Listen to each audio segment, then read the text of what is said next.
So I'm one of 9 children of an Irish Catholic family. I grew up in the Midwest.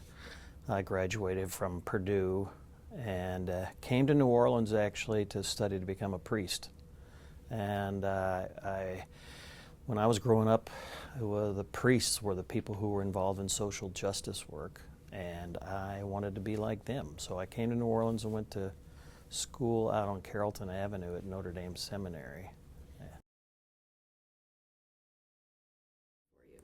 Well, I actually, worked in some parishes in New Orleans for a couple of years and realized that I was much more interested in the social justice part of being a priest than I was in the Mass and the sacraments and those things. And I decided that I would try to do some social work. So I moved into the area by the St. Thomas housing development in the Irish Channel. And I was like an unlicensed social worker with a bunch of Catholic nuns who were living in the St. Thomas housing development. Did that for a couple of years. I didn't exactly know what poor people's lawyers did other than legal aid or public defender, that sort of stuff. But that's why I went to law school. That's what I was interested in. And I've been fortunate enough to be able to find a way to practice that most of my career. So when I moved into the Irish Channel, I worked with a couple of Catholic sisters who lived in the St. Thomas housing development, and there was another community of about a dozen Catholic sisters who lived on the edge, and that's where we did our work, in their house. And that's where I was fortunate enough to meet my wife. She was a Catholic sister, an apprentice sister at that time, and I had just come out of the seminary from studying to be a priest, and we hit it off and had similar values in that, and she left the sisterhood, and we ultimately got married. When I was applying to law school, I wanted to stay in New Orleans because I wanted to stay connected with these groups of people, primarily the people in the St. Thomas housing development, who I had come to know and love, really. And so I looked at both Loyola and Tulane, and Loyola was the only one of the schools that had a clinical program at that time, and therefore I thought that would help me get through the 3 years of law school, knowing that in the third year I could actually do work with them. When I graduated, I started working at Legal Services Corporation, and I worked with what was then New Orleans Legal Assistance Corporation. I worked on the West Bank in Marrero in just a service office, and I worked also in Kenner at an office there. Well, after I'd been at Legal Services for a while, New Orleans elected its first African-American mayor, Dutch Morial. And I had a friend, David Marcello, who was executive counsel to the mayor, and he invited me to come over there and work with the city to try to help them do their federal programs. And those days, community development block grants, they had an employment program, they had health care programs and the like, and they needed a lawyer to work on that. So I went over there and was an assistant city attorney for about a year through the police strike in New Orleans and a lot of other things. But I ultimately didn't feel like the work that I was doing at the city was as hands-on and as important to me and to the people I was working with as the legal services work. So I went back to legal services and spent a couple more years there, and really stayed there until Ronald Reagan was elected president. And when he was elected president, he did a lot of cutbacks on the Legal Services Corporation in terms of the kinds of work legal services was allowed to do. And so myself and a couple other people left legal services at that time. It would have been the very early 80s, and started a private practice. And at that time, I became the general counsel for the ACLU of Louisiana. I was just, a young lawyer, only been out 4 or 5 years, but they needed somebody to do their work, and I enjoyed civil rights work and public interest work. It was a lot of volunteer lawyers from around the country who were helping out, trying to prevent executions of people. and they needed a local lawyer to be their partner to practice in Louisiana courts. So I did that for a number of people. I was only successful in one of those, and several of my clients were executed. In one, I was there for the execution, and at that time I was working hand in hand with Sister Helen Prejean and various citizen and religious groups against the death penalty. So that was a very, very big part of what I did for a long time. Well, I've been in private practice for, I think, 5 or 8 years, something like that, and Loyola called. It was Dean Lewis Westerfield, who was the dean at Loyola at that point, the first African-American dean at Loyola, and he called and said that they needed somebody to teach this course in law and poverty, that Loyola has made a required course for all students. And they had a Jesuit priest who had been teaching it, Jesuit priest and lawyer who had been teaching it, but he went on sabbatical, and then he didn't come back from sabbatical, and they were backed up because this was a required course and people needed it to graduate. And would I come over there and pitch in on a temporary basis to help out? And I'd always had a passion for poverty law and poor people and economic justice issues and the like for poor people. And so that was an area that I really liked. And I started teaching it on a part-time basis. And, 25 plus years later, I'm still here.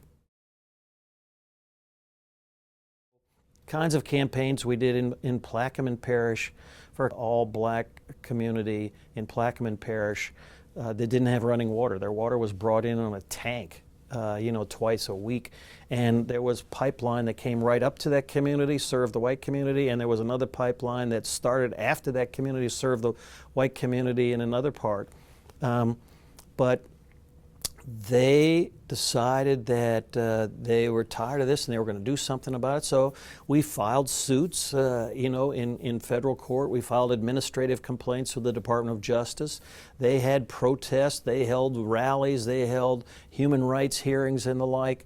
And over a period of years, the story was picked up by 60 Minutes.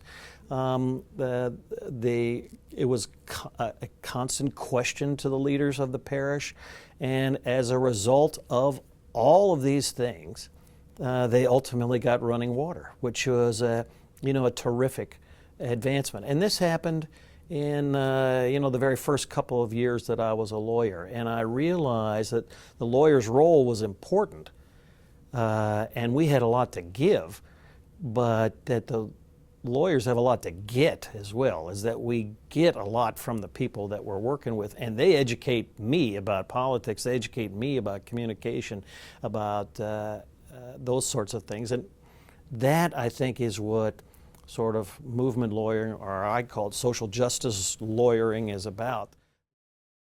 Later in my career, I became the legal director for the Center for Constitutional Rights in New York, and I had been a lawyer for a long time, and I had been at Loyola probably, 20 years by that time, and I had to do a job interview with like 40 people in a room that they wanted to ask me questions. And one of the questions I got was, who was your best teacher to become a great lawyer?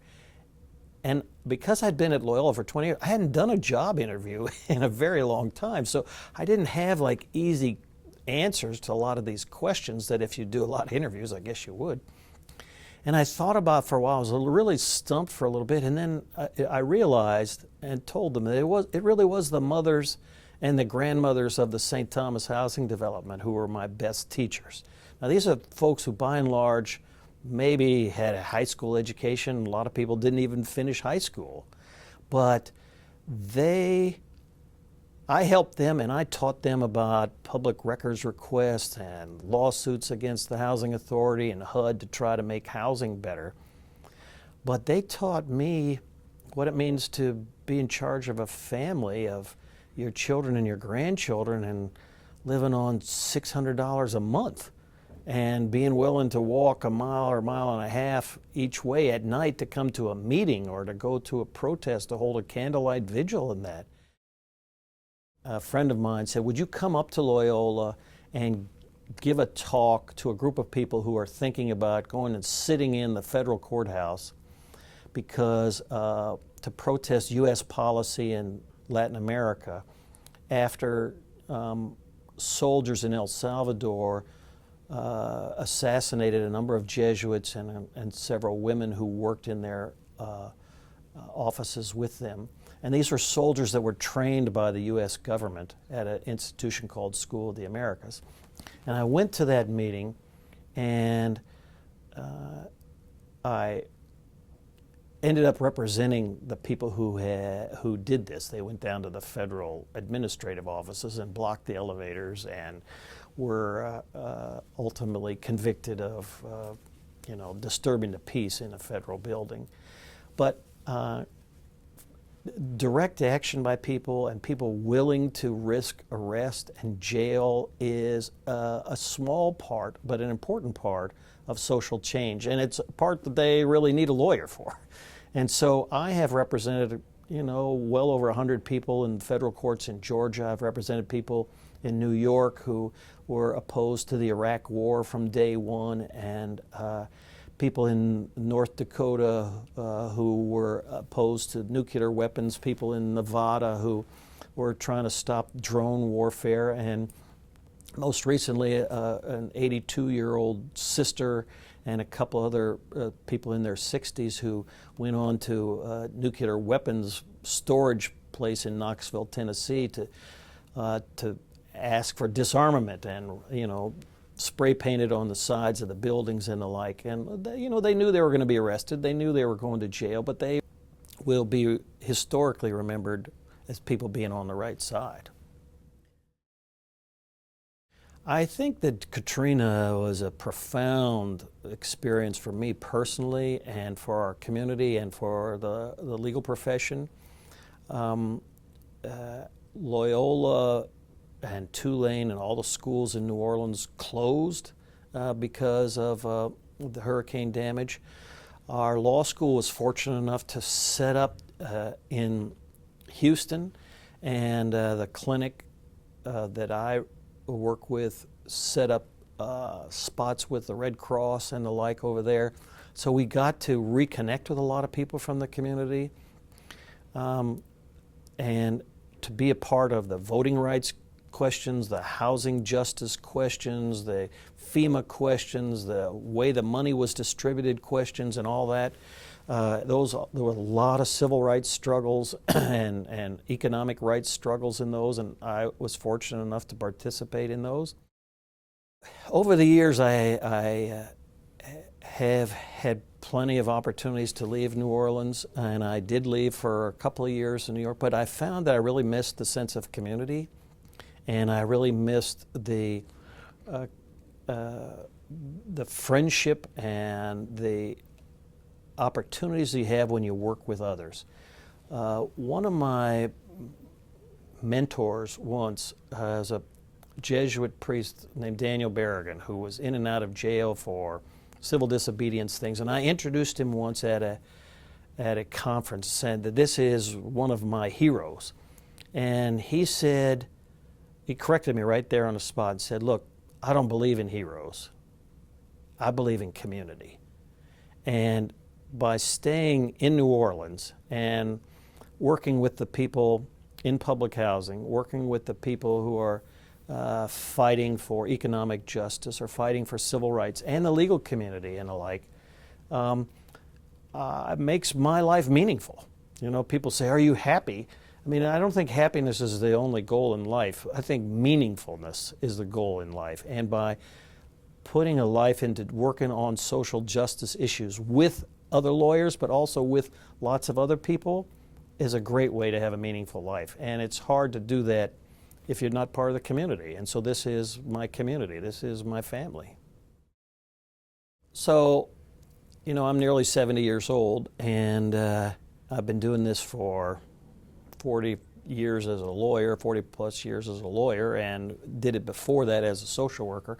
So I don't think I'm really going to change much, and even though I will certainly retire as an official member of the Loyola Law School faculty, I think Loyola is a home, and I will continue to stay here and do what I can to contribute to doing social justice law for individuals and groups in our communities, for as long as I can. And I look forward to that because I do enjoy that, and I do find that meaningful.